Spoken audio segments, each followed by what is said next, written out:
Okay, we're going to look at Bolton versus Aston Villa, 3 PM kick-off on Saturday afternoon in the Premier League. We'll start by looking at Bolton. Obviously they've had a disappointing season really so far, and it's got to the point now where people are coming out to back Owen Coyle. Like Jason McAteer's come out and said, no, you should keep with him. From that point, it does put pressure on the manager. I mean, because we've said before that the pressure isn't on him, but as the weeks go by and the results keep not improving, the pressure's building, isn't it? Yeah, there's only so long you can say, oh, he's a good manager, he'll turn things around, before you need to start saying he needs to turn things around now. Now, Bolton played Spurs last weekend, and as we said, the result was marred a little bit by the red card.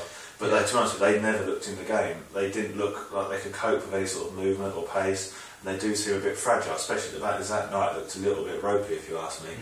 Now, can they get out of it? Yes, of course they can. They need to, because the Championship, if you go into that league, it's a team like Bolton, you know, you've not got any God-given right to come straight back up, have they? They've got to get out of it. They've spent a long time establishing themselves in the Premier League, and just I mean, under Allardyce, they look like they're going to be there for years. Now, to have all that taken away in the space of a couple of seasons would be a massive blow for that club. And just one more thing on Bolton. I mean, they've won 3 games this year. They've reacted to them poorly. I mean, sometimes you think, is that the turning point? But they're 3 wins. Their first win, they went on to then lose the next 6 games. Second win, then they lost 2 games.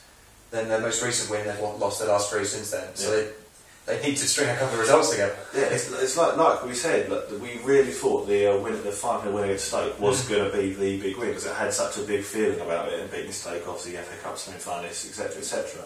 But it just hasn't happened. They've got to prove that wasn't a fluke, haven't they? Exactly, and now they go into Christmas with 5 games in the space of, I don't know, a couple of weeks or whatever. They've really got to come out this period with a couple of points at least. They're playing Aston Villa this weekend. Aston Villa haven't won away from home this year. It's been well documented about their poor away form. I'm going to say out there, I think it'd be boring to be a better fan.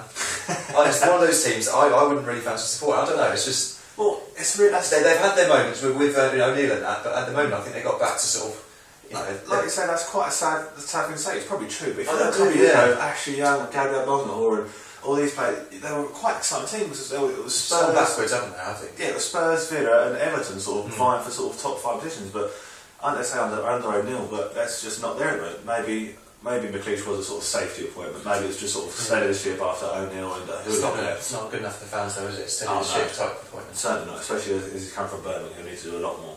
Just another stat. Darren Bent has got the least touches of a Premier League striker. I saw that. Yeah, it's 24. Is it an average a game? So I think that's a lot to do with the fact they lost Downey, they lost Ashley Young, and people coming haven't quite done it. And the thing is with Villa, there's 2 points separate 9th and 16th, so they're 9th at the moment, but they could easily be looking over their shoulder and a couple of bad results, and the pressure's really. And they've not had the best performance recently against Spurs and Swansea in the last week, obviously, so they need to start accumulating points. Yeah. Okay, so I'll go for a prediction on Bolton versus Villa. I've just slagged them up quite a lot, but I'm going to say they're going to win. So I'm going to go for Bolton 1, Villa 3. I think they're going to have their first away win. I'll go Villa 2-1.